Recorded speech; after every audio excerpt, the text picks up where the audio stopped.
ශ්‍රද්ධා සම්පන්න කාරුණික පින්නතුනි, මේ හැමදිනම අද දවසේදී ඊටාම වටින කුසල ධර්මයක් සිද්ධ කරගන්නට යෙදෙන අවස්ථාවක්. තමන්ගේ ජීවිතයටත් උතුම් සද්ධර්මයේ පණිවිඩය ශ්‍රවණය කරගන්නවා වගේම මුළු සමස්ත ලෝකෙකටම ඒ උතුම් ධර්මයේ පණිවිඩය ධර්ම දානයක් විදිහට බෙදා දෙන්නට සූදානම් වෙන මොහොතක්. පින්නතුනි, ධර්මය කියලා කියන්නේ මේ සංසාර නැමැති මහා රෝගයට තියෙන එකම ඖෂධය. ධම්මෝසධ සමං නත්ථි කියලා බුදුරජාණන් වහන්සේ දේශනා කළේ මේ ධර්මයේ නැමැති ධර්මයේ සමාන වෙනත් ඖෂධයක් මේ ලෝකේ නැහැ. මොකද ලෝකේ නොඑක් ඖෂධයන්ගෙන් සුව කළ නොහැකි එකම මනෝ ව්‍යාධිය සුව කරන්නට පුළුවන් ඒකායන ඖෂධය ධර්මයේ විතරයි. ඒ නිසා මේ ධර්මය කියන එක උතුම් ඖෂධයක්. කාටද? ජීවිතේ දුකටපත් ජනතාවට. ඒ උතුම් ධර්මයේ නැමැති ඖෂධයේ රෝගයන් සුව වීම කියන එක ජීවත් වෙන කෙනෙකු විසින් අත්විඳිය හැකි දෙයක්. ලෝකේ බොහෝ ආගම් සමය දර්ශන තියෙනවා. බොහෝ දේවල් වල මරණින් මතු ලැබෙන විමුක්තියක් පිළිබඳව කතා කරනවා. ස්වර්ගයක් පිළිබඳව කතා කරනවා. නමුත් මේ දර්ශනය තුළ, මේ ධහම තුළ මේ ජීවිතයේදීම නිවන් දකින්නට පුළුවන් දෙයක් ගැන කතා කරනවා. අපි සාමාන්‍යයෙන් කෙනෙක් මැරුණට පස්සේ නිවන් සැප ලැබේවා කියලා ගැහුවට මැරිලා නිවන් දකින්න පුළුවන් කමක් නැත්තේ නැහැ. මැරුණට පස්සේ නිවන් දකින්නව නම් අපි කොච්චර මැරිලා ඇතිද? අපිට කොච්චර ඕක ගහලා ඇතිද? ඒ නිසා මැරිලා නිවන් දකින්නවා කියන දේ වෙන්නේ නැහැ. නිවන් දකින්නවා කියන දේ सिद्ध කරන්නට පුළුවන්කම තියෙන්නේ ජීවත් වෙන කෙනෙකුට. ඒ කියන්නේ 아무තු තැනකටපත් වෙනවා වගේ දෙයක් සිද්ධ වීම නෙමෙයි සිද්ධ වෙන්නේ. නිවන් දකින්නවා කියන එක සිද්ධ වෙන්නේ අපි තුල තියෙන දැක්ම, ලෝකයේ තුල තියෙන වැරදි සාගත දැක්ම දුර වෙන එක. ඒකට කියනවා අවිද්‍යා නිරෝධය කියලා. නොදන්නාකම දුර වෙලා යන එකට. ඒ නිසා බුදුරජාණන් වහන්සේ අපිට ධර්ම දේශනා කළේ ඒ නොදන්නාකම දුරු කරලා දන්නාකම ඇති කරගන්නට අවශ්‍ය ක්‍රමවේදයක්. මුළු 84000ක් ධර්මස්කන්ධය තුලම දැක්වෙලා තියෙන්නේ ඒ මට්ටම් වලින් නොදන්නාකම දුරු කරලා දන්නාකම ඇති කරගන්නට මඟ මන් පෙත් විවර කිරීම. එනිසා ධර්මයේ කියලා අපිට ශ්‍රවණය කරගන්නට ලැබෙන්නේ ඒ නොදන්නාකම දුරු කරගන්නට අවශ්‍ය ක්‍රමවේදයක්. ඒක අමුතුවෙන් ලෝකෙ කොහෙන් හරි ගෙනල්ලා හදලා කියපු කතාවක් නෙමෙයි. ඒක අපේ ජීවිතයේ තියෙන යථාර්ථය. අපිට නොපෙනෙන ජීවිතයේ ඇති යථාර්ථය. කෙනෙකුට ඒක නොපෙනෙන්නේ ඔහු තුල ඇති වැරදි සහගත දැක්මක් නිසා. ඒකට අපි මුලින් මතක් කළ අවිද්‍යාව කියලා. ඒ නිසා අපිට මේ අවිද්‍යාව කියන කාරණාව නිසා නොපෙනෙන ඇත්ත තමයි බුදුරජාණන් වහන්සේ නමක් ලෝකේ අවබෝධ කරගත්තේ. බුදුරජාණන් වහන්සේ නමක් ලෝකේ පහළ වුණත් නැතත් ලෝකේ පවතින යථාර්ථය. නමුත් අපිට නොපෙනෙන ඇත්ත. ධර්මය කියලා කියන්නේ ඒ නොපෙනෙන ඇත්ත අපිට පෙන්නපු වචන පෙළට, එහෙම නැතිනම් සංග්‍රහ කරලා තියෙන දෙයට. ඒ නිසා අපි ටිකක් විවරණයකට ලක් කරගන්නට අවශ්‍යයි. මොකද්ද මේ කතා කරන ඇත්ත කියන එක. ඒ දේ කතා කරනකොට අපි කාගේත් ජීවිතවල යථාර්ථය අපිට ටිකෙන් ටික පැහැදිලි වෙන්නට අවශ්‍ය වෙනවා. අපේ තියෙන වැරදි සහගත තැන් ක්‍රමයෙන් ඉවත් වෙන්නට අවශ්‍ය වෙනවා. පින්නතුනි, බුදුරජාණන් වහන්සේ අපිට පරම ගම්භීර ධර්මයක් දේශනා කළේ. පරම ගම්භීරයි කියලා කිව්වේ ඒක සාමාන්‍ය නුවණකට ගෝචර වෙන්නේ නැහැ. සාමාන්‍ය ලෝකයේ ඕනම කෙනෙකුට දකින්න පුළුවන් දෙයක් නෙමෙයි. පඤ්ඤාවන්තස්සයන් ධම්මෝ, ඒක දකින්න පුළුවන්කම තියෙන්නේ උතුම් ප්‍රඥාවක් තියෙන කෙනෙකුට. ප්‍රඥාව කියලා කියන්නේ උගත් බව නෙමෙයි. උගත් බව ඉක්මවා ගියපු ප්‍රඥාව. ඒ ප්‍රඥාව වෙනස්. උගත් බවෙන් ඒක මනින්න පුළුවන් කමක් නැත්තේ. සමහර විට නූගතෙකු තුල ප්‍රඥාව තියෙන්නට පුළුවන්. උගත් බව තුල ප්‍රඥාව ලැබෙනවා නම් හොඳට ඉගෙනගත්ත ඇත්තු මරාගෙන මැරෙන්නේ නැහැ නේද? ඒ නිසා උගත් බව තුල ලැබෙන ප්‍රඥාව නෙමෙයි මේ ශාසනය තුල කතා කරන්නේ. එහෙනම් මොකද්ද ප්‍රඥාව? පෙනෙන දෙයට ඔබෙන් නුවණ පවත්වන එක. සාමාන්‍යයෙන් ලෝකයා පෙනෙන දේ අනුව තීන්දුව తీරන ගන්නකොට බුදුරජාණන් වහන්සේ දේශනා කළ ප්‍රඥා සම්පන්න භාවය පෙනෙන දෙයට ඔබෙන් නුවණ පවත්වන කම. සාමාන්‍ය ලෝකයා දකින දර්ශනයට එහා ගිය දැක්මක් පවත්වන එක. ඒ මොකක් ගැනද ඒ නුවණ පෙනෙන දෙයට ඔබෙන් පැවැත්විය යුතු නුවණ බවට පත් වෙන්නේ. පින්නතුනි, එහෙනම් අපිට ඒ අද අපි සංජානනය කරන අපි විඳින ස්වභාවය ගැනම තමයි අපිට නුවණින් සම්මර්ෂණය කරන්නට තියෙන්නේ. තව විදිහකින් කියනවා නම් අපේ ජීවිතය පිළිබඳව. ඒ කියන්නේ අපිට අද ලෝකයක් තියෙනවා. ඇහැට පේන දේවල්, කනට ඇහෙන දේවල්, නාසයට දැනෙන, දිවට දැනෙන සහ කයට දැනෙන මේ දේවල් වලින් හැදුණු මේ දේවල් වලින් යුක්ත ලෝකයක් අපි කවුරුත් ඇසුරු කරනවා. බුදුරජාණන් වහන්සේ විවරණය කළේ මෙන්න මේ කාරණා ටික පිළිබඳව. නැතිනම් මේ ලෝකයේ පිළිබඳව. එතකොට අපිට සියල්ල ගැන බුදුරජාණන් වහන්සේ කතා කළා ඒ තුල. සියල්ල ගැන කියලා කිව්වේ මොකද්ද මේ ලෝකයේ තියෙන සියල්ල? ඇස සියල්ල, කන සියල්ල, නාසය සියල්ල, දිව සියල්ල, කය සියල්ල. මේ ටික තමයි අපිට සියල්ල කියලා කතා කරන්නේ. මේ ටිකෙන් ගන්න ඔක්කොම මනසින් ගෙනල්ලා දෙනකොට අපි ඔක්කොම සියල්ල කියන තැනින් ලෝකේ කතා කරනවා. එතකොට මේ කියන කාරණා ටිකක් ගැඹුරු වුණත් අපි නුවණින් විමසන්නට මේ වෙලාවේදී සරලව පුළුවන් තරමක් අපි උත්සාහයක් දරමු. පින්නතුනි, හාලිද්දකාණි කියලා සූත්‍රයක් තියෙනවා සංයුත්ත නිකායේ කන්ද සංයුත්තේදී. මේ සූත්‍රයේදී බුදුරජාණන් වහන්සේ දේශනා කරපු එක ගාථාවක් පිළිබඳව හාලිද්දකාණි බ්‍රාහ්මණතුමා කච්චායන තෙරුන් වහන්සේගෙන් විමසීමක් කරනවා. මෙන්න මේ විමසීම සිද්ධ කරනකොට ඕකම් පහය අනිකේත සාරි. ඕකය දුරු කරලා අනිකේතව වාසය කරනවා. ඕකය කියලා කියන්නේ මොකද්ද? ඕකය කියලා කියනවා ගෘහාලය කියන එකට. ගෘහාලය කියලා කියන්නේ gedara ජීවත් වීම සඳහා ඇති කැමැත්තට කියනවා ඕකය කියලා. ඕකය දුරු කළ යුතුයි. අනිකේතසාරි නිකේතය කියලා කියන අපි කියන්නේ නිකේතස්ථාන කියලා. නිවාඩු නිකේතන කියලා කියන්නේ. නවාතැනට කියනවා නිකේතනය කියලා. අනිකේතසාරි නිකේතනයන්ගේ වාසය කරන්නේ නැති කෙනෙක් වෙනවා. එතකොට අනෝකසාරි අනිකේතසාරි. මොකද්ද මේ අනෝකසාරි සහ අනිකේතසාරි කියන එකෙන් අර්ථ විවරණය කරන්නේ? හාලිද්දකාණි ඇහුවේ මේ ප්‍රශ්නය. මේ වෙලාවේදී කච්චායන තෙරුන් වහන්සේ මේ පිළිබඳව විස්තර කරලා දෙනවා. මොකද්ද අනෝකසාරි කියලා කියන්නේ? රූප ධාතුකෝ හාලිද්දකාණි ඕකෝ. හාලිද්දකාණි ඕකය කියලා කියන්නේ රූප ධාතුවට. රූප ධාතුව කියලා කියන්නේ අපිට බාහිර පවත්නා සතර මහා ධාතු රූපයට කියනවා රූප ධාතුව කියලා. එතකොට මේ රූප ධාතුව ඕකයක් වෙනවා. ඕකයක් වෙනවා කියලා කියන්නේ අපිට තෘෂ්ණා වශයෙන් ඇසුරු කරන්නට සුදුසු දෙයක් බවට පත් වෙනවා. අපි අපේ ජීවිතය තුළින් අපි ටිකක් කතා කළොත් එහෙම අරගෙන අපි දකින්නට කැමති, අපි දකින්නට ආස කරන රූපයක් තියෙනවා. මේ රූපය අනාත්ම ස්වභාවයකින් යුක්ත දෙයක්. අනාත්ම ස්වභාවයකින් යුක්ත දෙයක්. අපි කිව්වොත් දරුවා කියලා අපි ගන්න රූපය ඇත්තටම දරුවද? දරුවා කියන රූපයේ යථාර්ථයේ සතර මහා ධාතු බව. ඒ රූපය දරුවා වෙනකම රූපෙට අයිති දේ වුණොත් ඒ රූපේ දකින ඔක්කොම ලෝකේ මේ දරුවා කියලා කතා කරන්න එපේ.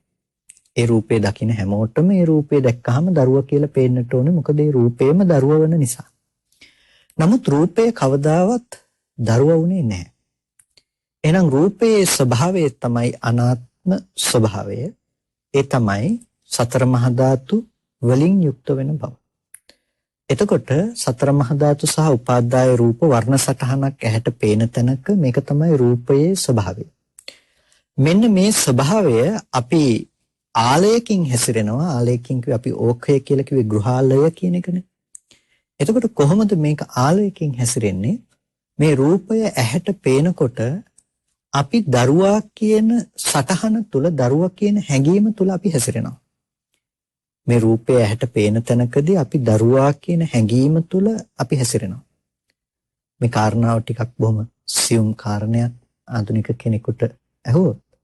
එතකොට අපි මේ කතා කරන්නේ හැම වෙලාවකදීම කවදාවත් බාහිර රූපය තුලින් අපිට දරුකමක් ඇහැට ගේන්නේ නැහනේ. ඇහැට පේන්නේ මොකද්ද? වර්ණ රූපයක්, වර්ණ සටහනක්. බාහිරින් එන ආලෝකයක් මේ රූපේ මතට පතිත වෙලා එන පරාවර්තන ආලෝකයක් තමයි ඇහැට පතිත වෙන්නේ. ඔය ආලෝකය ඇවිල්ලා කිව්වද මේ අවුරුදු ගාණක් මම පේන්න ඉන්න දරුවා කියලා? ඔය වර්ණ සටහන ඔය පාට ටික ඇවිල්ලා ඒ කතාව අපිට කියන්නේ නැහැ. එහෙනම් ඇහැ දන්නවද? ඇහැ කියනවද මේ අවුරුදු ගාණක් මම දන්න දරුවා තමයි මේ ආවේ කියලා? ඒක ඇහැ දන්නෙත් නැහැ. ඇහි ස්වභාවය තමයි වර්ණ සටහනක් ඇහැට පතිත වෙනකොට ඒ වර්ණ සටහනට අනුව බිඳී යන ස්වභාවය, ප්‍රසාදයේ බිඳෙනකම ඇහි තියෙන ස්වභාවය. ඒක හරියට කැමරාවකින් ෆොටෝ එකක් ගැහුවා වගේ. කැමරාවකින් ෆොටෝ එකක් ගැහුවා වගේ. එතකොට ඒ කැමරාවකින් ෆොටෝ එකක් ගැහුවා වගේ සිද්ධියක් තමයි හැම වෙලාවකදීම ඇහැට පෙනෙන සිද්ධිය බවට පත් වෙලා තියෙන්නේ. හැබැයි අපිට මේක ෆොටෝ එකක් වුණාට යථාර්ථය ෆොටෝ එකකින් විතරක් සීමා වෙලා නැහැ. ඇයි? අපි මනස තුල රැස් කරගත්ත සමූහයෙන් අර ෆොටෝ එක ඇසුරු කරනකොට අපිට පේනවා ෆොටෝ එකට එහා ගියපු වෙනත් යමක්. ඒ කියන්නේ රූපයේ ෆොටෝ එකක් නැතිනම් පාට ටිකක් වුණ යථාර්ථය නෙමෙයි අපිට පේන්නේ, සත්පුද්ගල සංඥා ස්වභාවයක්. හරියට ඒක මේ මොහොත වගේ. මේ මොහොතේ ෆොටෝ එකක් ගැහුවොත් Taman ඉන්න මොහොතක්නේ. ඊළඟ දවසේ ෆොටෝ එක පෙන්නුවොත් බලන්න නැති වෙයිද මම කෝද කියලා? බලනවා. එතකොට ෆොටෝ එකේ ඉන්න මමද ඇත්ත මම, බලන මමද ඇත්ත මම? දෙන්නම නෙමෙයි. එතකොට අපිට සාමාන්‍යයෙන් තේරෙයි ෆොටෝ එක දැන් චිත්‍රය විතරයි, පින්තූරය විතරයි. හැබැයි ඒ බලන කෙනා තමයි මම කියලා සාමාන්‍ය දැක්මට හසු වෙනවා කෙනෙකුට. එතකොට දැන් ඒ ෆොටෝ එක ගැහුවේ මේ මම ඉන්නවා කියලා හිතෙන මොහොතේ නෙමෙයිද? මේ මම ඉන්නවා කියලා හිතෙන මොහොතෙමයි. එහෙනම් ඒ අනාත්ම ෆොටෝ එකේ මොහොත මේ මොහොත නෙමෙයිද? වය වර්ණ සටහන ඇහැට පතිත වෙන වර්ණ සටහනේ ස්වභාවය නෙමෙයිද ඒ ෆොටෝ එක තුලත් තිබුණේ? ඒක තුල ෆොටෝ එක තුලත් තිබුණේ අනාත්ම වර්ණ සටහනේ ස්වභාවයම තමයි. එතකොට මේ උදාහරණ උපමාවකින් මේ කතා කළේ අපිට හැම වෙලාවකදීම ෆොටෝ එකේ කතාවක් වගේ ඇහැට වර්ණ සටහනක් ගැටෙනවා, ක්ෂණිකව ඇහැේ ප්‍රසාද මට්ටම බිඳී යනවා. මේක තමයි ඇහැ සහ රූපය අතර වෙන ගනුදෙනුව. එච්චරයි. ඊට පස්සේ අපි තුල යම් නිත්‍ය සංඥාවක් තියෙනවා නම්, කලින් ඉඳලා ඇසුරු කරගත්ත බවක් තියෙනවා නම්, ඒ ඇසුරු කරගත්ත බව තුල අපි හැසිරෙනවා. ඒ කියන්නේ මේ රූපය පිළිබඳව අපි යම් නිමිති සමුදායක් හදාගෙන තියෙනවා නම්, මේ පුංචි කාලේ ඉඳලා මම හදාගත්ත මගේ මේ ආදරණීය දරුවා කියන කම හිතින් ගෙනල්ලා දෙන්න පුළුවන් නම් ආශ්‍රව ටික පැත්තෙන් අපිට දැන් අර රූපේ පේන්නේ කවුරු වගේද? දරුවා වගේ. රූපේ දරුවම වෙලා අපිට පේනවා. දැන් ඔන්න අපිට ආලයෙන් යුක්තව හැසිරෙන්නට ගෘහාලයක් තියෙනවා. ගෘහයට ආලයෙන් යුක්තව හැසිරෙන්න පුළුවන් කමක් තියෙනවා. අපි නැවත දරුවා වූ රූපයට තමයි බැසගන්නේ. අපි ආදරය කරන්නේ හටගෙන නිරුද්ධ වුණු රූපයකට නෙමෙයිනේ. අපි තණ්හා කරන්නේ එළියේ තියෙන රූපයකට, එක දිගට ජීවත් වෙන කෙනෙකුට තමයි අපි තණ්හා කරන්නේ. හැබැයි රූපේ ස්වභාවය තමයි පෙර නොතිබීම හටගත්ත ඉතුරු නැතුව නිරුද්ධ වුණා. ඒ ටික ආශ්‍රව ටිකකින් ඇසුරු කරනකොට අපි කියනවා අපි දරුවට ගොඩක් ආදරේ කියලා. ඇත්තටම අපි ආදරය කරලා තියෙන්නේ දරුවටද එහෙම නැතිනම් ඒ රූපය දරුවා කොට පෙන්නන කෙලස් ටිකටද? අපි ආදරය කරලා තියෙන Tamanට. එහෙම නැතිනම් ඒ රූපය දරුව කොට පෙන්නන කෙලස් ටිකට තමයි අපි නැවත නැවත උපාදාන වශයෙන් අරගෙන තියෙන්නේ, තණ්හා කරලා තියෙන්නේ. එනිසා තමයි පංච උපාදානස්කන්ධයට අපි උපාදාන කරනවා කියලා කියන්නේ. තෘෂ්ණා දෘෂ්ටි වශයෙන් පංච උපාදානස්කන්ධයක්ම තමයි ග්‍රහණය කරගන්නේ අපි. එතකොට දැන් අපි ඉන්නේ මොනතරම් වැරදි සහගත මට්ටමකද? මෙන්න මේ වගේ ඕකයක අපි හැසිරෙනවා. නැවත නැවතත් කන පැත්තෙනුත් එහෙමයි, නාසය පැත්තෙනුත් එහෙමයි, දිව පැත්තෙනුත් එහෙමයි, කය පැත්තෙනුත් එහෙමයි. මේ ආයතන ටිකෙන්ම අපි ඕකයක් දැසගෙන තෘෂ්ණා දෘෂ්ටි වශයෙන් ඇසුරු කරන්නට පුළුවන් මට්ටමක විඥානයේ බැස ගන්නට සුදුසු දෙයක් බවට අපි මේකපත් කරගෙන තියෙනවා. එතකොට අපිට කොයි වෙලාවකවත් පේන්නේ නැහැ ඇහැට ආපු රූපේ පෙනීම මාත්‍රයෙන් ඉවර වුණා කියන එක අපිට පේන්නේ නැහැ. කනට ආපු ශබ්දය ඇහිීම මාත්‍රයෙන් ඉවර වුණ බව අපිට පේන්නේ නැහැ. ඒ නිසා අපිට පුළුවන් අපි දන්න වචන ගොඩක් අහන්න, අපි කලින් අහපු අපි කැමති සින්දුවක් අපිට ගිහිල්ලා ආපහු අහන්න පුළුවන්කම තියෙනවා. අපි හිතනවා ඒ දේ නැවත නැවතත් අපිට ඇහෙන්නේ එදා අහපු සින්දුවමයි කියලා. හැබැයි අපි දන්නේ නැහැ මේ ශබ්දයේ ස්වභාවය එකපාරක් අහපු සින්දුව ආය අහන්න බෑ කියලා. එක බත් කටක් කනකොට කටේ දිවට ස්පර්ශ වෙන මොහොතේ විඳින දැනෙන රසය අපි දකින්නේ කොහේ තියෙන දේ හැටියටද? බත් පිඟානේ තියෙන දේ හැටියට.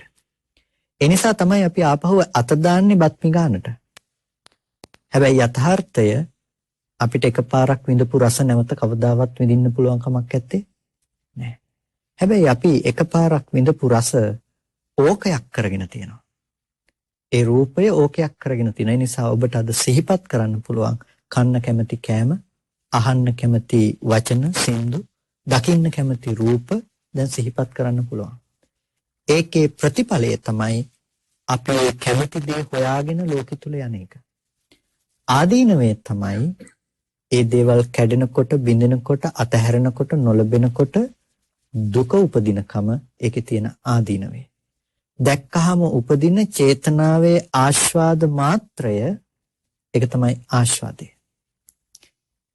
ලොකු ගයක් තියෙනකොට අපි මේ ගෙදර මගේ කියලා හිතනකම විතරනේ සතුට, චේතනාව විතරයි. නැත්තම් ගෙදරක සැප අපිට දැනෙන්නේ නැහනේ. කයට ගැටෙන ටික, ඇහැට පේන ටික වෙනමම සැපක් වෙන්නේ නැහැ අපිට. එතකොට මේ ගෙදර මගේ කියලා හිතුවොත් දැනෙන සතුට විතරයි. හැබැයි ඒ චේතනාවේ සැප වෙනුවෙන් අපි ජීවිතේ කොච්චර දෙයක් කැප කරයිද? මුළු ජීවිතේ මේක හොයන්න අපි කැප කරනවා. ඒක තමයි ආදීනව. ඊට පස්සේ හොඳට හදපු ගේ තියෙනකොට එක්කෝ මට නැති වෙන්න වෙනවා, එක්කෝ මම ඉන්නකොට හොඳට හදපු ගේ නැති වෙලා යනවා. දෙකෙන් එකක් කොහෙන් ගියත් උරුමයි. ඒක ආදීනවේ. එතකොට දැන් මෙතනදී අපිට අවශ්‍ය වෙන නිස්සරණයක්, ඒ තමයි අනෝකසාරී වෙන්න. මේ ඕකයේ හැසිරෙන කෙනාට අනෝකසාරී වීමක් අවශ්‍ය වෙනවා. අනෝකසාරී වීමක් කියලා කියන්නේ රූප ධාතුව ඕකය නම් මේ රූප ධාතුව අණුව හැසිරෙන්නේ නැතුව ඉන්න සිද්ධ වෙනවා. රූප ධාතුව අණුව හැසිරෙන්නේ නැතුව ඉන්න සිද්ධ වෙනවා. නිකේතනය කියලා කියනවා රූප නිමිත්තට. නවාතන කියලා කියනවා රූප නිමිත්තට. අපි නතර වෙන්නේ හැම වෙලාවකදීම නිකේත ස්ථානයේ බවට පත් වෙලා තියෙන රූප නිමිත්ත. ඒ කියන්නේ මේ රූපය වටාපත කියලා දැනුමක් අපි ඇති කරගත්තා. රූපේ වටාපත කියලා අපි ආශ්‍රව ටික මගින් දැනගත්ත දැනුමක් අපි ඇති කරගත්තා. ඊට පස්සේ අපි නැවත නැවතත් හැසිරෙනවා. දැන් මොකක් තුලද? අපි ওই රැස් කරගත්ත, දැන් අන්තිමේට රැස් කරගත්ත වටාපත කියන නිමිත්ත තුල. ඒක හරියට ඔබ බන කියන මාව නැවත රැස් කරගත්තා වගේ. දැන් ඕගොල්ලන්ට නැවත දවසක් මාව දකින්න ලැබුණොත් එදා බන කියපු හාමුදුරු ඉන්නවා කියලා ඕගොල්ලන්ට අපව ඇසුරු කරන්න පුළුවන්කම තියෙනවා. ඇයි පුළුවන්කම තියෙන්නේ? නිකේතනයක් කරගෙන තියෙනවා. නිමිත්ත, මේ රූපේ පිළිබඳව ඇති කරගත්ත නිමිත්ත නිකේතනයක් කරගෙන තියෙනවා. නවාතනක් කරගෙන තියෙනවා. විඥානයේ පිහිටා සිටින්න සුදුසු නවාතනක් කරගෙන තියෙනවා. එතකොට ඒ නවාතන මත තෘෂ්ණාවෙන් නැවත නැවතත් හැසිරෙනවා. තෘෂ්ණා කරන දේ ආය රැස් කරගන්නවා. ආයෙත් නිමිත්තක් උපදනවා. ආයෙත් ඒ දෙයට තෘෂ්ණා කරනවා. මේක දැන් නතර වෙන්නේ නැතුව රවුමක් විදිහට යනවා. එතකොට මෙන්න මේ විදිහට ඕකසාරීව සහ නිකේතසාරීව ඉන්න අපිට දේශනා කරනවා අනෝකසාරී සහ අනිකේතසාරී වෙන්න. අනෝකසාරී සහ අනිකේතසාරී වෙන්න. එතකොට කොහොමද අනෝකසාරී සහ අනිකේතසාරී වෙන්නේ අපි? අපිට පෙන්වන්නේ හැම වෙලාවකදීම ඉස්සෙල්ලාම තෘෂ්ණාව දුරු කරගන්න තැනට. තණ්හාව දුරු කරගන්න. හැබැයි තණ්හාව දුරු කරගන්න යනකොට තණ්හාව දුරු කරගන්න අවශ්‍ය දර්ශනයක් අපිට අවශ්‍ය වෙනවා. තණ්හාව දුරු කරගන්න යනකොට තණ්හාව දුරු කරගන්න යම් දර්ශනයක් අපිට අවශ්‍ය වෙනවා. දැන් නිරෝධ සත්‍ය හැටියට පෙන්වන්නේ මොකද්ද? මේ තණ්හාවගේ දුරු කිරීම තමයි නිරෝධ සත්‍ය. හැබැයි මේ නිරෝධ සත්‍ය තණ්හාවගේ දුරු කිරීම සාක්ෂාත් කරන්න යනකොට ඒක ප්‍රතිපදාව විදිහට පෙන්වන්නේ නෑ. තණ්හාවගේ දුරු කිරීම තමයි කළ යුතු දේ. ඒක ප්‍රතිපදාව නෙමෙයි. ඒක ප්‍රතිඵලය. එහෙනම් ප්‍රතිපදාව මොකද්ද? ආපහු සම්මාදිට්ඨිය පෙන්වනවා. ඇත්ත ඇති හැටියට දැක්ක යුතුයි. ඇත්ත ඇති හැටියට දැක්ක යුත්තේ මොකද්ද? ආපහු අපි මුලට අරගෙන යනවා දුක්ඛේ ඥාන. දුක පිළිබඳව දකින්න තැන කියලා. එතකොට අපි මේ පරයයට අනුව ගත්තොත් එහෙම ආපහු අපි මුලට අරගෙන යනවා. දැන් තෘෂ්ණාව තමයි දුරු කළගත යුත්තේ. එහෙනම් තෘෂ්ණාව දුරු කරන්නට නම් මොකද්ද අපි දත යුතු වෙන්නේ? අර ඕකය කියලා කතා කරපු තැන පිළිබඳවම නුවණින් දකින්න ඕනේ. ඒ කියන්නේ රූප ධාතුව පිළිබඳව නුවණින් දකින්නට ඕනේ. රූප ධාතුව පිළිබඳව අපි නුවණින් දකිනකොට අපිට පේනවා රූප ධාතුවේ ස්වභාවය මොකද්ද කියන එක. ඒ කියන්නේ රූපයේ යථා ස්වභාවය පිළිබඳව අපිට පේනවා. අන්න එතකොට තමයි අපිට ත්‍රිලක්ෂණ ධර්මයක් අවශ්‍ය වෙන්නේ. ත්‍රිලක්ෂණ ධර්මයක් අවශ්‍ය වෙන්නේ උතන. අනිත්‍ය දුක්ඛ අනාත්ම කියන ත්‍රිලක්ෂණ ධර්මයක් අවශ්‍ය වෙන්නේ අපිට මේ ප්‍රතිපදාව වඩනකොට සම්මා දිට්ඨිය උපදින්නට අවශ්‍ය වෙන දෙයක්. පංච උපාදානස්කන්ධයේ උදේවැය දකින්නවා කියලා කියන්නේ අනිත්‍ය ධර්මය අපිට ප්‍රකට කරනවා කියන එක. එතකොට දැන් අපිට මෙතන අනිත්‍ය කියන ධර්මයේ ප්‍රකට කරනවා හැම වෙලාවකදීම රූපය අහුත්වා සම්භූතං හුත්වා න භවිස්සති. පෙර නොතිබීම හටගත්ත ධර්මයක්. ඒ වගේම මේක ඉතුරු නැතුවම නිරුද්ධ වෙලා ගියා. ඒ එකපාරක් හටගෙන නිරුද්ධ වුණ රූපය නැවත කවදාවත් දකින්න පුළුවන් කමක් නැත්තේ නැහැ කියන දැක්ම අපි හිතට ගෙනල්ලා දෙන්නට ඕනේ. එකපාරක් හටගත්ත රූපය නැවත කිසිම කලෙක නැවත දකින්නට පුළුවන් කමක් නැති බව අපිට නැවත නැවතත් හිතට ගෙනල්ලා දෙන්නට ඕනේ. ඒක තමයි ප්‍රඥාවේ අර්ථය බවට පත් වෙන්නේ. ඒකට අපි කියනවා දිත්තේ දිත්තමත්තං සුතේ සුතමත්තං මුතේ මුතමත්තං විඤ්ඤාතේ විඤ්ඤාතමත්තං කියලා. අපි ඔය විදිහට දර්ශනය කතා කළාට ප්‍රඥාව කතා කළාට සමහර විට අපි ওই කාරණා ටික දැනගත්තත් ඒක ප්‍රත්‍යක්ෂ වෙන මට්ටමකට එන්නේ නැහැ. ඇයි ඒක වෙන්නේ නැත්තේ? ප්‍රායෝගිකව ඒ කාරණාව සිද්ධ නොවන්නට ප්‍රධානතම හේතුව බවට පත් වෙන්නේ අපිට ඒහා සමගාමී වෙන අනිත් ඉන්ද්‍රිය ධර්මතා ටික දියුණු නොවන කම. මේ දර්ශනය තුළ අපි කතා කරන්නේ එක ඉන්ද්‍රිය ධර්මයක්. ඒ තමයි ප්‍රඥා ඉන්ද්‍රිය කියන එක.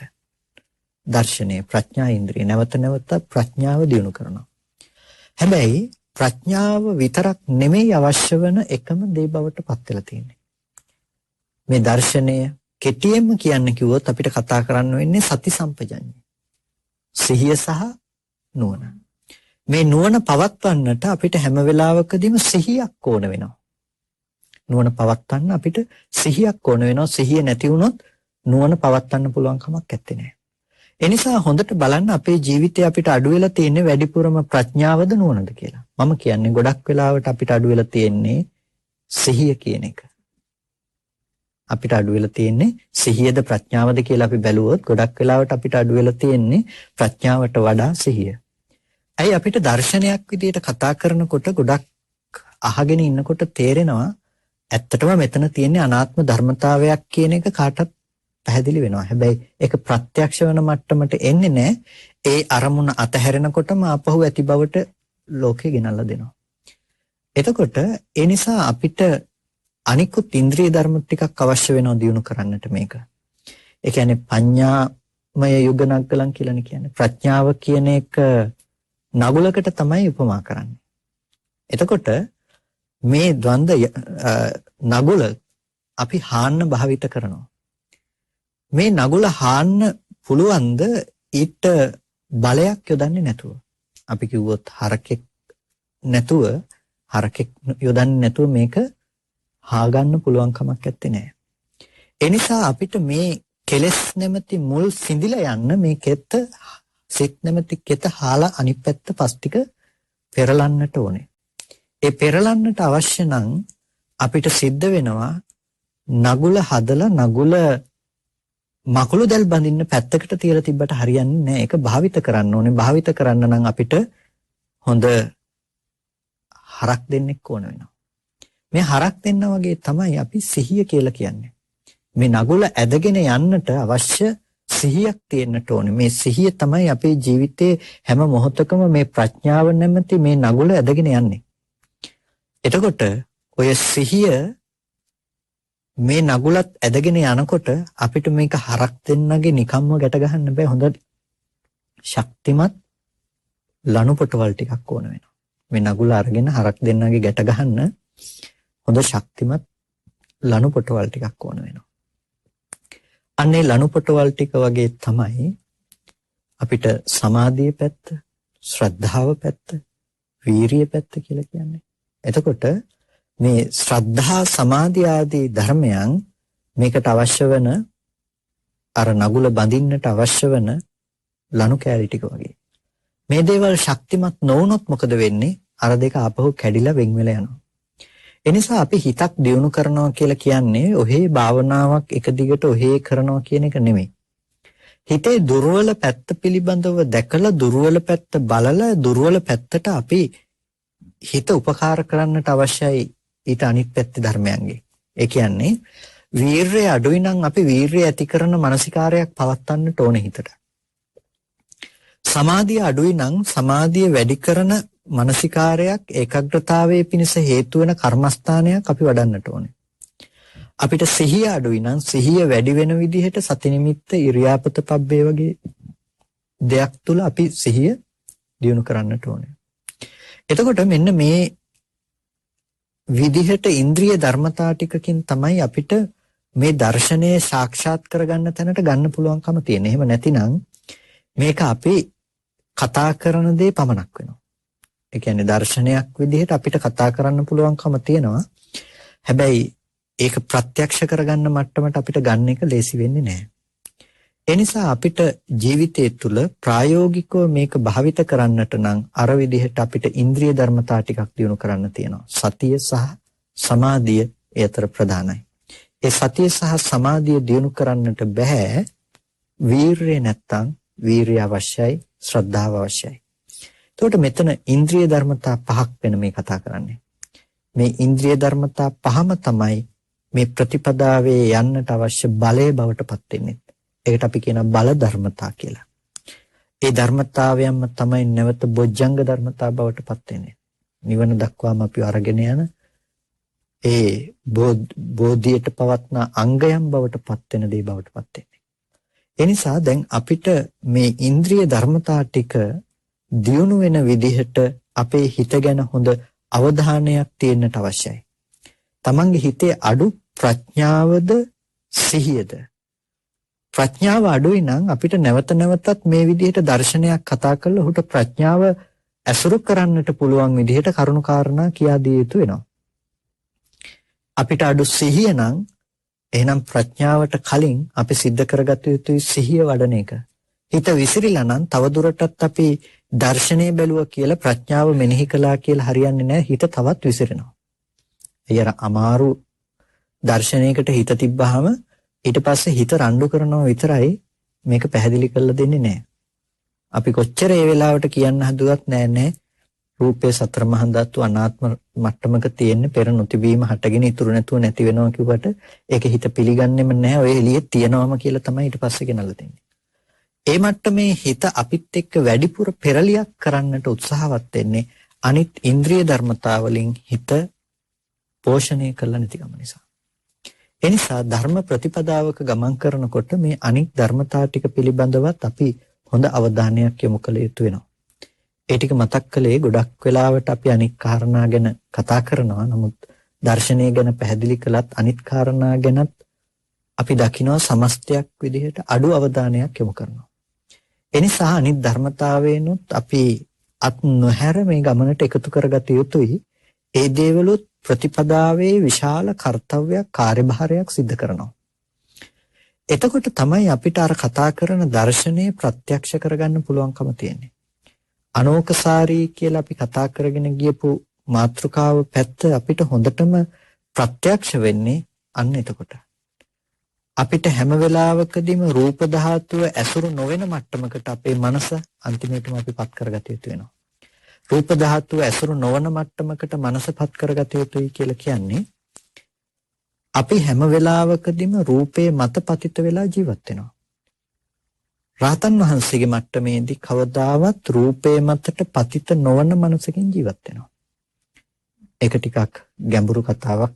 සාමාන්‍යයෙන් ඔය කතාව කිව්වහම එක පොඩි හාමුදුරු කෙනෙක් මගෙන් විමසනවා හදිස්සියේ සර්පෙක් ආවොත් විසගෝර එතකොට මේ සර්පයා එලවන්නේ නැද්ද කියලා. දැන් රූපේ පැත්තට නැඹුරු වෙන්නේ නැත්තම් විසගෝර සර්පෙක් ආවොත් දිත්තේ දිත්ත මත්තන්නේ පේන දේ පෙනීම මාත්‍රයෙන් ඉවරයිනේ. එහෙනම් සර්පයා මෙහි කියලා සර්පය එලවන්නේ නැද්ද කියලා. දැන් මම කිව්වේ එලවන්න සර්පයෙක් ඉන්නවා නම් තමයි ගැටලුව තියෙන්නේ. දැන් මෙතනදී කතා කරන්නේ බාහිර කෘත්‍ය තුල ක්‍රියාව තුල සර්පයා වරන් ගිහිල්ලා එළියට දාන්නේ නැහැ කියන කතාව නෙමෙයි. ක්‍රියාවෙන් රහතන් වහන්සේත් අපිත් දෙන්නම එකම ක්‍රියාව සිද්ධ කරයි. රහතන් වහන්සේත් සර්පයා වරගෙන එළියෙන් දායි, අපිත් සර්පයා වරගෙන ගිහිල්ලා එළියෙන් දායි. හැබැයි මෙතන තියෙන එකම වෙනස තමයි රහතන් වහන්සේට එළියට දාන්න සර්පෙක් හිටියේ නෑ, අපිට එළියට දාන්න සර්පෙක් හිටියකම. රහතන් වහන්සේට එළියට දාන්න සර්පෙක් හිටියේ නැතිකම සහ අපිට එළියට දාන්න සර්පෙක් හිටියකම ඒක ක්‍රියාවට නෙමෙයි බලපෑවේ, ඒක බලපෑවේ දර්ශනයට.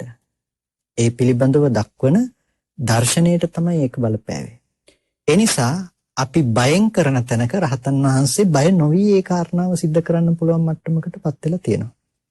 ක්‍රියාවේ වෙනසක් වෙලා නැහැ. මම මෙහෙම කිව්වොත් උදාහරණයක්. කවුරුත් චිත්‍රපටි බලලා ඇති, ටෙලිනාට්‍ය බලලා ඇති. චිත්‍රපටි ටෙලිනාට්‍ය බලනකොට මේ කියන දුක්ඛදායක ජවනිකාවක් දිහා බලාගෙන ඉන්නකොට ඒක දිහා බලලා ඕනතරම් දුකටපත් වෙලා අඬලත් ඇති. එතකොට අපි ඒ චරිතයක් ඇතුලේ ජීවත් වෙලා දුකටපත් වෙන අඬන තැනක ඔක රඟපාපු කෙනෙකුත් හිටියොත් එයත් අඬයිද? එයත් දුක්ඛදායක ජවනිකාව විඳීද? නැත්නම් ඒ කෙනා රඟපාපු අවස්ථාව විඳීද? ඒ කෙනා රඟපාපු අවස්ථාව විඳී. ඒ වෙලාවේදී සිද්ධ වුණ සිද්ධාමයන්, ඒ වෙලාවේදී කතා බහ කරපු හැටි, ඒ වෙලාවේදී සිද්ධ වුණ හැටි යාගේ මතකයට එයි. කතාව ඇතුලේ ජීවත් වෙන අපි ඒක විඳලා ඒ අවස්ථාවේ දුක් විඳිනකොට, දුක උපද්දගෙන අඬනකොට එයා සමහර විට hina වෙන මනසකින් ඉඳී. මොකද එයා ඇත්ත කතාව දන්න කෙනෙක් නිසා. මේකත් හරියට චිත්‍රපටියක් වගේ තමයි. අපි දුක් වෙන, බය වෙන, කෑ ගහන, අඬන, විලාප තියෙන තැනකදී බලන එකෙන් දෙන්නම සමානයිනේ. බලන එක ලෝකේ දෙන්නම සමානයි. චිත්‍රපටිය බලාගෙන ඉන්නකොට අපිත් බැලුවා, රඟපාපු කෙනෙක් බැලුවා. බලන එක වෙනස කතා කරන්න බෑ. වෙනස කතා කළේ මොකද්ද? අපි චරිතයස්සේ ජීවත් වෙන කම සහ එයා එතන යථාර්ථය අපිට වඩා දැක්කකම. එයා ඒකේ ඇතුළාන්තය එයා දැක්කා. අන්න ඒ වගේ තමයි මේ ලෝකය තුලත් අපි හැම වෙලාවකදීම ජීවත් වෙන තැන පිළිබඳව ඇති අවබෝධයයි රහතන් වහන්සේගේ දර්ශනය.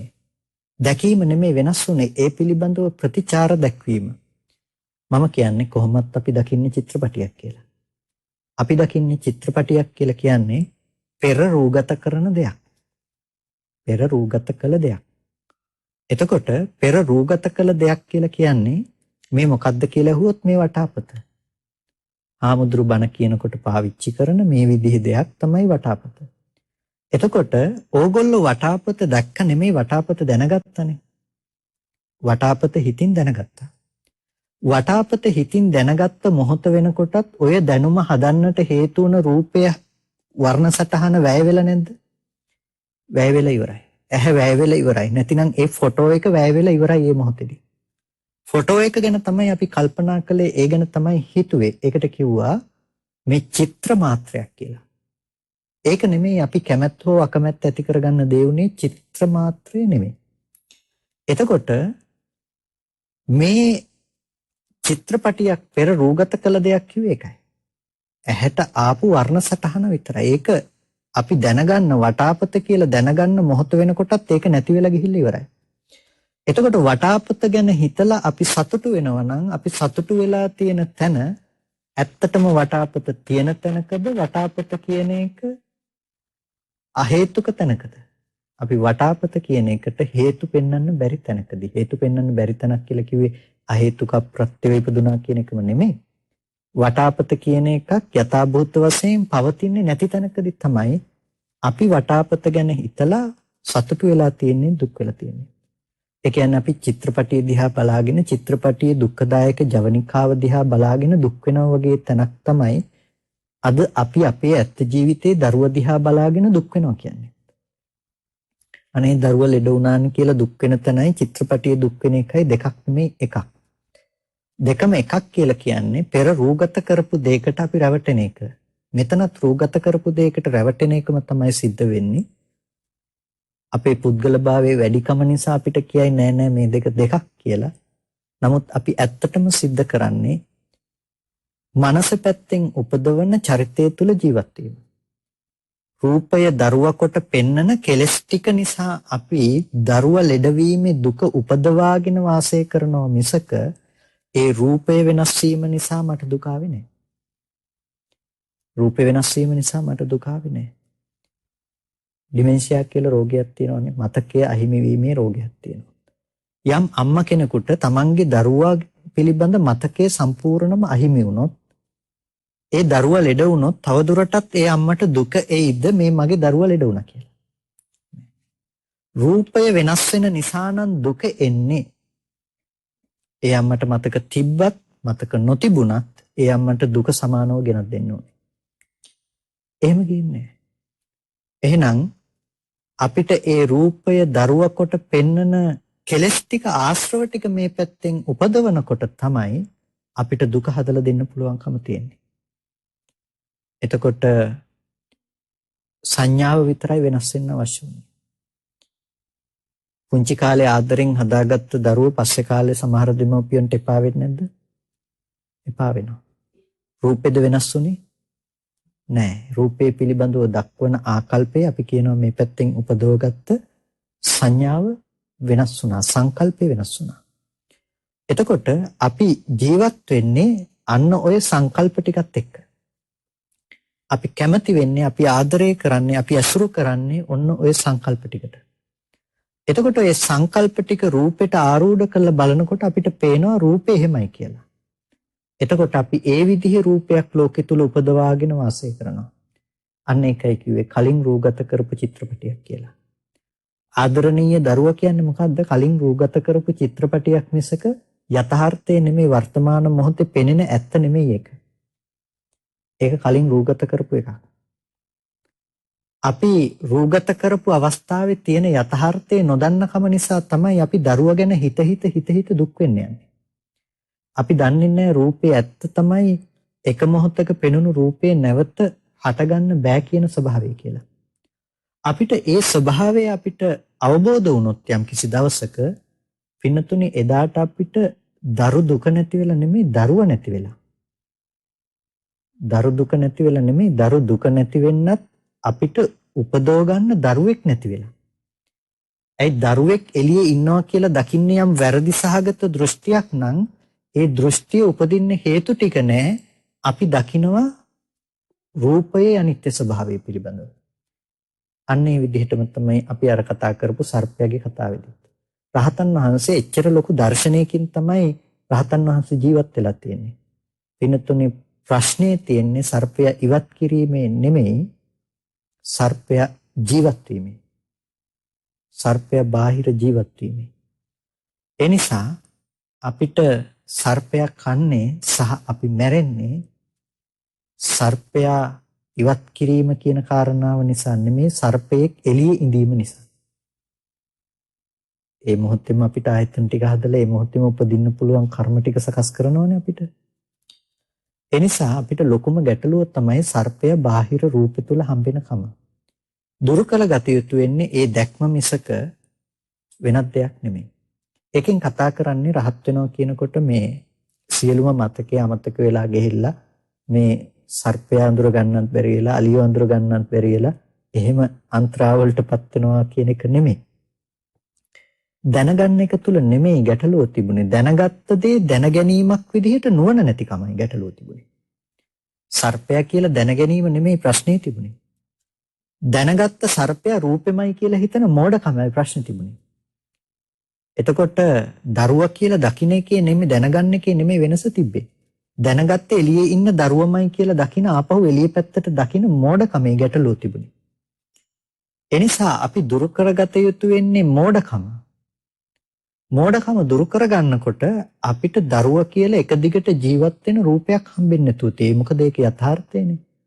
අපිට අතීතය නිරුද්ධ නම් ඒක නැවත අනාගතයට හම්බෙන්න පුළුවන් කමක් නැහැනේ. වර්තමානයේ උපදින එක මේ මොහොතේ නැති වෙලා යනවා නම් ඒක නැවත අනාගතයට පවතින විදිහක් ඇත්තෙත් නැහැ. ඒක තමයි ස්වභාවය. යදතීතම් පහීනත්තම් යමක් අතීත නම් ඒක ප්‍රහීන බවට පත් වෙලා ඉවරයි.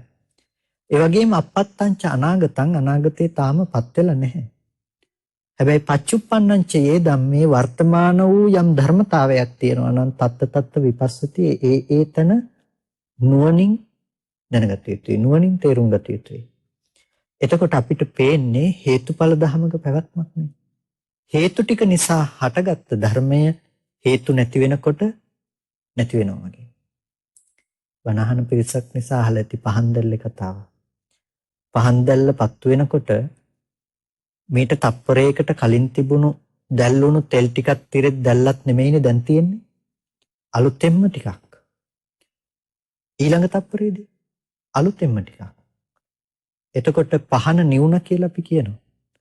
ප්‍රශ්නයක් තියෙනවා මොන තප්පරේ තිබුණු පහනද නිවුනේ කියන එක. ඒ අවස්ථාවේ හේතු ටික වැය වෙන තැනක අපි පහනපත් වෙන බව ගැන කතා කරලා තියෙනවා. එතකොට අපිට පහනපත් වෙනවා කියන එක කතා කරන්න පුළුවන්කම තියෙන වර්තමාන මොහොතේ හේතු ටික වැය වීම තුළ විතරයි. ඒ හේතු ටික නෙමෙයි ඉස්සරහට වැය වෙන්නේ. එහෙනම් ඒ තුළ අපිට දර්ශනයේ තුළ ගොඩනගලා තියෙන්නේ හේතු ටික ඇතිකල්ලි හටගත්ත පහනක් සහ හේතු ටික නැති වෙලා යනකොට මේ මොහොතේ නැති වුණ පහනක්. එහෙනම් පත් වුණ පහනක් තියෙන්න පුළුවන් කමක් නැත්තේ නෑ. පත් වුණ පහනක් නැත්තම් නිවෙන්න පහනකුත් නෑ. අපිට පෙනිලා තියෙන්නේ හේතු නිසා හටගත්ත ධර්මය හේතු නැති වෙනකොට නැති වෙලා යනවා කියන උතුම් දර්ශනයකට විතරයි අපිට නුවණ නැති වෙලා තියෙන්නේ. එතකොට අර තෘෂ්ණාව පහනකට තණ්හා කරනවා කියනකම අනුත්පාදයකට ලක් කරලා තියෙනවා. අනුත්පාදයකට කියලා කියන්නේ නැවත නොහට ගන්න බවකට පත් කරලා තියෙනවා. අපි ඕකයක් තිබුණොත් නැතිනම් නවාතනක් තිබුණොත් තමයි නිකේතනයක් තිබුණොත් තමයි ඕකයක් ගොඩනගන්නේ. අපිට නවාතැන් පොලක් තිබුණොත් රූපය නවාතනක් කරගත්තොත් තමයි අපිට මේකේ ආලයෙන් යුක්තව හැසිරෙන්නට පුළුවන්කම තියෙන්නේ. හැබැයි අපි නවාතනත් ගොඩනගන්නේ නැත්තම් අපි දකිනවා නම් මේක යථාර්ථය මේ හේතු ටික නිසා හටගත්ත ධර්මය හේතු නැති වෙනකොට නැති වෙනවා කියන එක. වෙනතුනි අන්න එතකොට අපිට පේන්නේ සම්පූර්ණම හේතුඵල ධර්ම.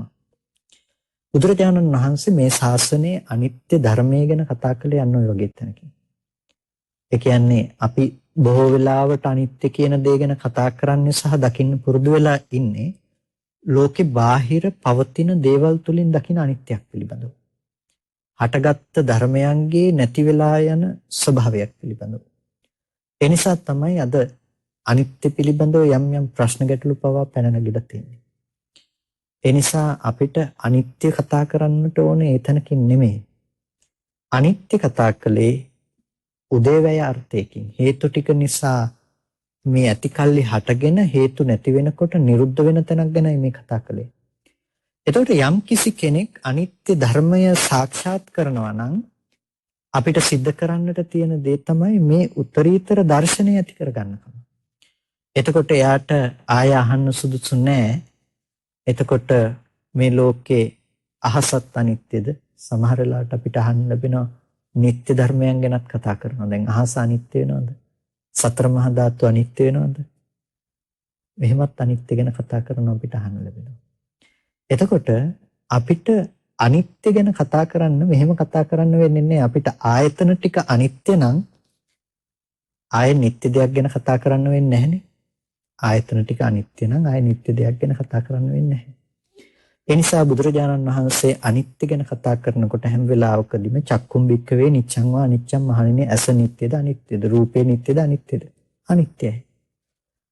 ආයතන ටික ඔක්කොම සියල්ල කියලා කිව්වා නම් ආයතන ඔක්කොම අනිත්‍ය ධර්මයක් නම් සියල්ල අනිත්‍ය නැද්ද? සියල්ල අනිත්‍යයි. ඒ සියල්ල අනිත්‍යයි කියපු කාරණාව අපිට තේරුමක් තියෙනට ඕනේ මොන පරයයන් මොන අර්ථයෙන්ද කතා කළේ කියලා. ඒ කියන්නේ සියල්ල කියන තැන කතා කරපු පරයය තමයි මේ බාහිර තියෙන මේසෙත් අනිත්‍යයි පුටුවත් අනිත්‍යයි කියන තැන නෙමෙයි. මේ ලෝකයක් ගොඩනගපු තැන පිළිබඳව ආයතන ටිකේ අනිත්‍ය තමයි යා සාක්ෂාත් කළේ. එතකොට දැන් අපිට තෘෂ්ණාව දුරු කරන්නට නැතිනම් නිරෝධයකට ලක් කරන්නට නොහට ගන්න අනුත්පාද බවට පත් කරන්නට නම් අපිට ගෙනාපු එකම දේ තමයි අනිත්‍ය දර්ශනය අපිට අරගෙන ආවා. අනිත්‍ය දර්ශනය ගෙනල්ලා පෙන්නවා ඇහැට එකපාරක් ආපු රූපේ නැවත කවදාවත් උපදින්නේ නැහැ. ඒක අතීතෙ තිබිලා වර්තමානෙට ආව නෙමෙයි වර්තමානෙ තිබිලා අනාගතයට යනව නෙමෙයි. ඒක පෙර නොතිබීම හටගෙන ඉතුරු නැතුව නැති වෙලා යන දර්ශනයක් කියන එක අපිට පෙන්වනවා. එහෙම පෙන්නකොට පින්නතුනේ අපිට ලෝකෙ තුල යම් තාක් තිබුණා නම් හඳුන ගන්න පුළුවන් ඇති බවට ගන්න දැකීම ඒ සියල්ලක්ම වැරදි දැකීම් හැටියට අපිට පෙන්වනවා. ඒ කියන්නේ මිනිස්සු ඉන්නවා, ගෙවල් දොරවල් තියෙනවා, යාන වාහන තියෙනවා කියලා අපිට තියෙනවා නම් යම් දැකීමක් මේ ඔක්කොගෙම වැරදි සහගත ස්වභාවය පිළිබඳව අපිටම තේරුම් ගන්න පුළුවන්කම තියෙනවා. ඒ නිසා මෙන්න මේ වගේ ඊටාම ගැඹුරු පරයයකින් බුදුරජාණන් වහන්සේ අපිට පෙන්නවා දුක නැති කරගන්නට අවශ්‍ය උතුම් දර්ශනය මොකක්ද කියන එක. ඒ දර්ශනය තමයි අපි අපේ ජීවිතේට ප්‍රත්‍යක්ෂ කරගත යුත්තේ. ඒක අමාරුවෙන් හරි අපිට තේරුම් ගන්නට පුළුවන් නම් තේරුම් ගන්න එක නැති වෙන්නේ නැහැ. සාමාන්‍යයෙන් සමාධියේ ස්වභාවය තමයි ඒක නැවත නැවත වශීකృత නොකළොත් නැවත නැවත ඇසුරු නොකළොත් ඒක නැති වෙලා යනවා. සිහියේ ස්වභාවය තමයි නැවත නැවත වැඩුවේ නැත්නම් ඒක අප්‍රකට වෙලා යනවා. ශ්‍රද්ධාවේ ස්වභාවය තමයි ඒක නැවත නැවත ආසේවනයේ නොකළොත් අප්‍රකට වෙලා යන බව. ප්‍රඥාවේ ස්වභාවය තමයි අපිට යම් දෙයක් ප්‍රත්‍යක්ෂ කළොත් ප්‍රත්‍යක්ෂ කරන එක නැවත නැති වෙලා යන්නේ නැහැ. යම් කිසි දෙයක් ප්‍රත්‍යක්ෂ කළොත් ප්‍රත්‍යක්ෂ කරන බව නැවත නැති වෙලා යන්නේ නෑ. යම් කිසි දෙයක් දැනගත්තොත් දැනගත්ත මට්ටම ඒ විදිහටම නැවත හිත තිබ්බොත් නැවත එතෙන්ට ගන්න පුළුවන්කම තියෙනවා. සමහර විට සමාධිය නැවත මුල ඉඳලා භාවනා කරලා ආපහු මුල ඉඳලා උපද්ද ගන්න වෙනවා. හැබැයි ප්‍රඥාව හිත තියපු ගමන් අපිට නැවත එතනටපත් කරගන්න පුළුවන්කම තියෙනවා. මොකද අපි එතන අවබෝධ කරගත්ත දෙයක් නිසා. ඒ නිසා ඔගොල්ලෝ හැම වෙලාවකදීම ප්‍රඥාවට වැඩි මූලිකත්වයක් දෙන්න. ඒක වරදක් නැහැ. ඒ ප්‍රඥාව ජීවිතයේ තුල ප්‍රායෝගිකව පුහුණු කරන්නට අවශ්‍ය අනික් ඉන්ද්‍රිය ධර්මතා ටිකට නැතිනම් සතිය, සමාධිය, වීරිය කියන ධර්මතාවයන් ශ්‍රද්ධාවත් එක්ක යොදාගෙන ජීවිතය ඇති කරගන්න. එතකොට තමන්ගේ මුළු ජීවිතේම භාවනාවක් වෙලා තියෙයි. ඒ කියන්නේ මේ නුවණින් යටත් පිරිසෙන් ටික වෙලාවක් හරි දවසකට මෙනෙහි කරලා බලන්න අපි ඉන්නේ මොනතරම් වැරදි සහගත මට්ටමකද කියලා. මේ ලෝකේ ඇත්ත කරගෙන අපි සැප හොයනවා, දුක් විඳිනවා. මේ තැන්වල තියෙන වැරදි ස්වභාවය පිළිබඳව හිතලා බලන්න. එතකොට අපිට තේරෙයි ලෝකේ මොනතරම් මෝඩකමකින්ද කාලය ගත කරන්නේ කියලා. ලෝකයේ මොනතරම් මෝඩකමක් නිසාද මේ විදිහට ප්‍රමාද වෙන්නේ කියන එකත් ඒ වගේම අඬන වැළපෙන තැනක අපිට යථාර්ථය ප්‍රත්‍යක්ෂ කරගන්න පුළුවන්කම තියෙයි. එනිසා මේ වගේ උතුම් දර්ශනයක් අපිට පෙන්වලා තියෙනවා. මේ කාරණාව ටිකක් ගැඹුරු වෙන්නට පුළුවන්. ඉතින් මේ විදිහේ උතුම් දර්ශනයක් අපිට පුළුවන්කම තියෙනවා මේ ජීවිතේදීම ප්‍රත්‍යක්ෂ ලෙස අවබෝධ කරගන්නට අපිට පුළුවන්කම තියෙනවා. එනිසා කවුරුත් මේ දර්ශනය පිළිබඳව මීට වඩා තව දුරටත් තමන්ගේ ජීවිතයට ප්‍රායෝගිකව භාවිත කරන්නට උත්සාහවත් වන්න කියන එක කල්යාණ මිත්‍ර භාවයෙන් හැම දිනාටම සිහිපත් කරනවා. අද දවසේදී මේ විදිහට සද්ධර්ම ශ්‍රවණය සිද්ධ කරගෙන හැම දිනම වටිනා කුසල ධර්ම රාශියක් සිද්ධ කරගන්නට යෙදුණා. මේ සිද්ධ කරගත්ත සියලු කුසල ධර්මයන් අපි මේ වෙලාවේදී අනුමෝදන් කළ යුතු අයට අනුමෝදන් කරමු. පළමුවෙන් සියලු කුසල ධර්මයන් අපිට අර්ථයෙන් ධර්මයෙන් අනුශාසනා කළ අපේ ධර්මාචාර්ය අවසරයි මාංකඩවල සුදස්සන ස්වාමීන් වහන්සේට, අවසරයි මාංකඩවල නන්දරත්න ස්වාමීන් වහන්සේට, ස්වාමීන් වහන්සේලා දෙනමතම උතුම් නිවනින් සැනසීම පිණිස මේ කුසලය හේතු පාරමිතාවක්ම වේවා කියලා ප්‍රාර්ථනා කරනවා. ඒ වගේම කවුරුත් කල්පනා කරගන්න මේ සීල කුසල ධර්මයන් මේ ස්ථාන අධිග්‍රහිත ඉෂ්ඨකාරක ආදී යම් දේවගණ සමූහයක් වේනම් සියලු දෙවියන් මේ පින් සතුටින් සාදුනාදයෙන් අනුමෝදන් වේවා. සියලු දෙවියන්ට මේ පින් උතුම් නිවනින් සැනසෙන්නටම හේතු පාරමිතාවක්ම වේවා කියලා සාදු කියන්න. සේවා හැම දිනාටම කායික මානසික සුවතාවය ඇති කරගෙන අමා මහ නිවනින් සැනසෙන්නටම මේ කුසලය හේතු පාරමිතාවක්ම වේවා කියලා සාදු කියන්න. අභිවාදන සීලිස නිච්ඡං වද්දා පචායිනෝ චත්තාරෝ ධම්මා වඩ්ඩන්ති ආයුවන්නෝ සුඛං බලං ආයුරාෝග්‍ය සම්පatti සග්ග සම්පatti මේවච අතෝ නිබ්බාන සම්පatti ඉමිනාතේ සමිජ්ජතු